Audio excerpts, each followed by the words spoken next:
আইসিসির টি-20 world cup 2024-এর group পর্বের 40টি ম্যাচের মধ্যে এরই মধ্যে কিন্তু শেষ হয়ে গেছে 21টি ম্যাচ, মানে বলাই যায় যে অর্ধেকের বেশি ম্যাচ শেষ হয়ে গেছে গ্রুপ পর্বের। এখনও কিন্তু কোনো দলই কোয়ালিফাই করতে পারেনি পরের পর্বের জন্য। 20টি দল খেলছে, এর মধ্যে একটি দল কিন্তু এরই মধ্যে কিন্তু এলিমিনেটেড হয়ে গেছে। কোন সেই দল আমরা আজ সেটি দেখব যে পয়েন্ট টেবিলের সবশেষ অবস্থান কার কোথায়। শুরুতেই আমরা যেতে চাই গ্রুপ এতে, যেখানে আছে ভারত, পাকিস্তান, যুক্তরাষ্ট্র, কানাডা, আয়ারল্যান্ড। এখানে ভারত কিন্তু তাদের প্রথম দুই ম্যাচে তাদের স্বভাবসুলভ খেলা খেলে কিন্তু দুটিতে জয় তুলে নিয়েছে এবং পয়েন্ট টেবিলে তারা লিড করছে। পাশাপাশি ভারতের পাশাপাশি যুক্তরাষ্ট্রও আছে, যারা দুই ম্যাচে দুটিতে জয় তুলে নিয়েছে। একটি ম্যাচে তারা কিন্তু পাকিস্তানের সাথে টাই করে শেষ পর্যন্ত সেই ম্যাচটি কিন্তু তারা সুপার ওভারে গিয়ে জিতে নিয়েছে। এবং এরপরে তৃতীয় স্থানে আছে কানাডা, তারা কিন্তু একটি ম্যাচ জিতেছে আয়ারল্যান্ডের বিপক্ষে। তাদের এই জয়ের ফলে তাদেরও কিন্তু সম্ভাবনা আছে পরের পর্বে জায়গা করে নেবার।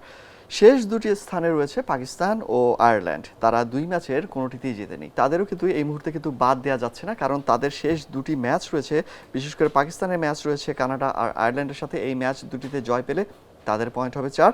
সেক্ষেত্রে ইউএসএ অথবা ভারত তারা যদি তাদের বাকি ম্যাচগুলোতে না জয় পায়, তাহলে কিন্তু পাকিস্তানের একটা সম্ভাবনা তৈরি হতে পারে। আয়ারল্যান্ডেরও একই রকম ইকুয়েশন, আয়ারল্যান্ডের পরবর্তী ম্যাচ রয়েছে ইউএসএ আর পাকিস্তানের সাথে। সেক্ষেত্রেও তাদের অপেক্ষা করতে হবে অপোনেন্ট অর্থাৎ ইউএসএ আর ভারত যাতে তাদের অপর ম্যাচগুলোতে জয় না পায়। এরপর চলে যেতে চাই গ্রুপ বিতে, যেখানে আছে আরও 5টি দল। এবং গ্রুপ বি থেকেই কিন্তু একটি দল এরই মধ্যে এলিমিনেটেড হয়ে গেছে এবং সেই দলটি হচ্ছে ওমান। তারা 3টি ম্যাচই খেলে ফেলেছে, 3 ম্যাচের 3টিতেই তাদের হার।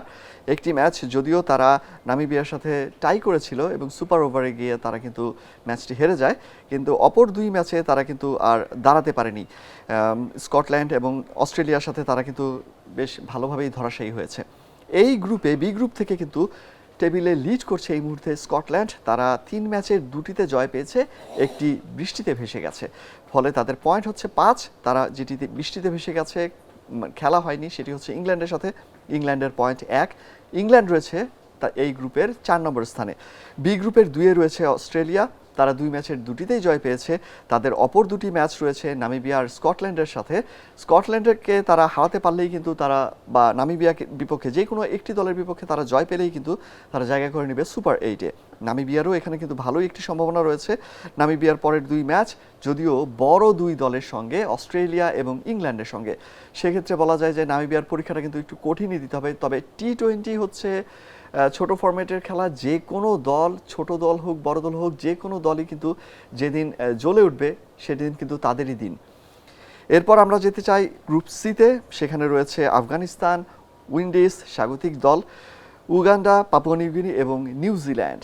এখানে কিন্তু বড় একটি আপসেটের নাম হচ্ছে নিউজিল্যান্ড। তারা কিন্তু প্রথম ম্যাচটি কিন্তু হেরে যায় আফগানিস্তানের সাথে। আফগানিস্তান কিন্তু দারুণ বল করেছিল সেদিন এবং নিউজিল্যান্ডকে ধরা হচ্ছিল টি-20 বিশ্বকাপের অন্যতম শক্তিশালী একটি দল, কিন্তু তারাই কিন্তু তাদের প্রথম ম্যাচ, যদিও তারা একটি ম্যাচ খেলেছে, তারা এখন পয়েন্ট টেবিলের সবচেয়ে তলানিতে আছে। আর আফগানিস্তান 2টি ম্যাচ খেলে কিন্তু তারা কিন্তু টেবিলের শীর্ষে চলে এসেছে রান রেটের ভিত্তিতে, কারণ তারা যে 2টি ম্যাচ জিতেছে নিউজিল্যান্ড এবং উগান্ডার বিপক্ষে, সেই 2টি ম্যাচই কিন্তু তারা কিন্তু বেশ দাপটের সাথে জিতেছে এবং তাদের রান রেট এই মুহূর্তে কিন্তু 5.22।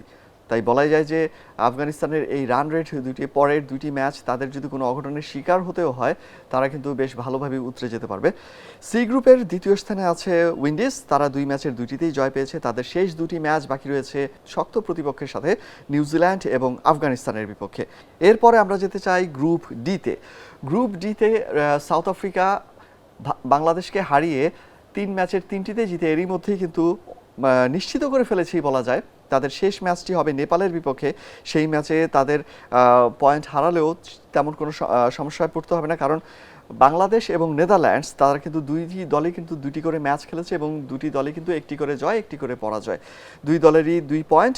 বাংলাদেশ যদিও এখন পয়েন্ট টেবিলের 2-এ রয়েছে, তাদের রান রেটটা নেদারল্যান্ডসের থেকে একটু ভালো। বাংলাদেশের পরের 2 ম্যাচ নেদারল্যান্ডস আর নেপাল, এই 2 দলের বিপক্ষে। তাই বলা যায় যে অপেক্ষাকৃত সহজ প্রতিপক্ষ হওয়ায় বাংলাদেশকে যদি কোনো অঘটনের শিকার হতে না হয়, তাদের কিন্তু সুপার 8-এ জায়গাটা কিন্তু অনেকটাই বলা যায় রয়েছে। সেক্ষেত্রে আমি বলবো এখানে সবচেয়ে অভাগা হচ্ছে শ্রীলঙ্কা, কারণ শ্রীলঙ্কা তাদের 2টি ম্যাচ খেলে ফেলেছে বড় দুটি ম্যাচ, বিশেষ করে সাউথ আফ্রিকার সাথে প্রথম ম্যাচ হারার পর দ্বিতীয় ম্যাচ বাংলাদেশের কাছে তারা হেরেছে এবং পরের দুটি ম্যাচ তাদের রয়েছে নেপাল আর নেদারল্যান্ডসের সাথে। সেক্ষেত্রে অপর প্রতিপক্ষ যারা রয়েছে গ্রুপের তাদের দিকেই কিন্তু লঙ্কানদের অপেক্ষা করতে হবে। এছাড়া অন্যান্য যেই দলগুলোর মধ্যে রয়েছে সব দলই 20টি দলের মধ্যে 19টি দলই কিন্তু টিকে রয়েছে এবারের আসরে। শুধুমাত্র একমাত্র দল হচ্ছে ওমান, যারা এরই মধ্যে এলিমিনেটেড হয়ে গেছে।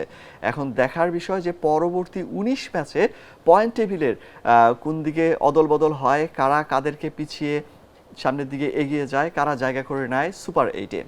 অলক হাসান, যমুনা স্পোর্টস।